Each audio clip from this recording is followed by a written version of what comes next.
Rosen out of the shotgun, being pressured. He's going to be sacked back at the 29-yard line. Chris Jones finished him off. That was part of a big day for Chris Jones the last time the Chiefs played the Cardinals back in 2018.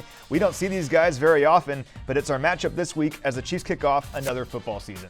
Hey everyone, and welcome into our game preview this week, presented by Crown Royal. My name is Matt McMullen, and to kick off our series, we're joined by one of our favorite guests. It's Field Yates from ESPN. Field, what's up, man?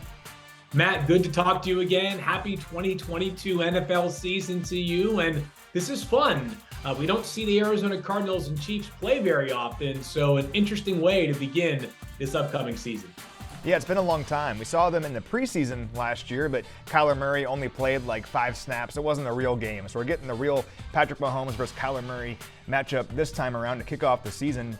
And I want to start with Mahomes and this Chiefs offense because there's so many new players on this offense heading into this year. Guys like Marquez Valdez-Scantling, Juju Smith-Schuster, got Sky Moore in the second round of the draft. These guys are all joining Mecole Hardman and Travis Kelce, who are, of course, returning from last year. Lots of new players on this offense. What are your expectations for this new-look Chiefs offense against the Cardinals defense on Sunday? Yeah, massive. And they're massive for the entire season. And I don't want to sound simple. I don't want to sound like somebody who hasn't thought through this extensively. But when you have a quarterback that most people would agree is either the best or one of the, 2 or 3 best quarterbacks in the league in Patrick Mahomes, the expectation every single year is not to be like a borderline top 10 offense or above average. It's to be one of the very best in the NFL. A quarterback of Patrick's caliber is the rising tide that can float all boats. Will things be different? Of course they will.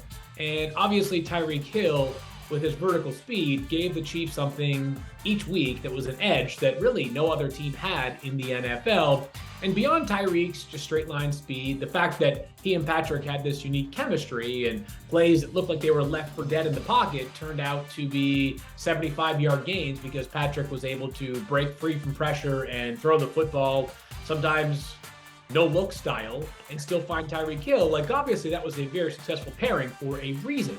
That being said, the Chiefs have a sort of strength in numbers approach now to the wide receiver group. And Travis Kelce, I expect to be Travis Kelce, basically what he has been for the past 6 or so seasons. But the wide receiver group, I don't know that week 1 will know exactly what it's going to look like for the entire season, but you've got players that each kind of fit a different niche and a different role. And some of this is a faith-based evaluation because I believe in this Chiefs front office, the people that are drafting and signing these players. And I think that while it may not be that there is one guy that carries the mantle or the torch as the clear-cut number 1 wide receiver in Kansas City, one way or another, these players are going to collectively make up for the loss of Tyreek Hill. Well, that's what Patrick Mahomes has been saying this entire offseason, and we saw it in the preseason as well. Mahomes led 3 preseason drives. Each one ended in a passing touchdown, and each one of those drives, 5 different pass catchers caught a pass. So we saw that in the preseason. I'm sure we'll see it here as the season gets going. Now, looking at the Cardinals, they have a pretty good quarterback too in Kyler Murray. Really interesting season for him last year. He was so good through the first 9 games of the season. Really struggled down the stretch, though. How can the Chiefs slow down Murray here in week 1? Yeah, so one of the big things that Kyler Murray brings to the table, obviously, that not every quarterback does is this incredible rushing ability. He's one of the most dynamic runners in the league at the quarterback spot. He is the only player in NFL history with at least 70 passing touchdowns and 20 rushing touchdowns through the first 3 seasons of his career to paint the picture of just how dynamic he is. Defending running quarterbacks is difficult. There is one thing that we can always point to, and if you don't do this well, you have no chance. You have to be disciplined. Whatever your assignment is, whether it's to set the edge, whether it's to maintain a gap, whether it's to shoot a gap, whatever it might be, if you don't do that well against a rushing quarterback, you're going to be in a heap of trouble because these quarterbacks, like Kyler Murray, have as much, if not way more speed than guys are often defending the edges. Kyler Murray's faster than almost every linebacker in the NFL and almost every defensive end in the NFL. And he's as fast or faster than cornerbacks and safeties in the NFL. So you have to be disciplined. I know that it's going to be boring in some ways for Chiefs defensive players that are simply responsible for a single gap or maintaining that edge integrity. But if you don't do so, a play that looks like it could be a 2-yard loss can turn into a 25-yard scramble by Kyler Murray because he is that elusive in the open field.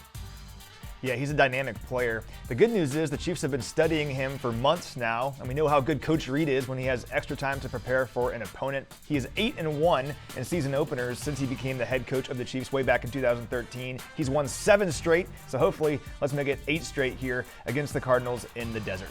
He's Field Yates. Check out his work at ESPN. He's one of the very best in the business. Field, really appreciate your time, man. Thank you, Matt.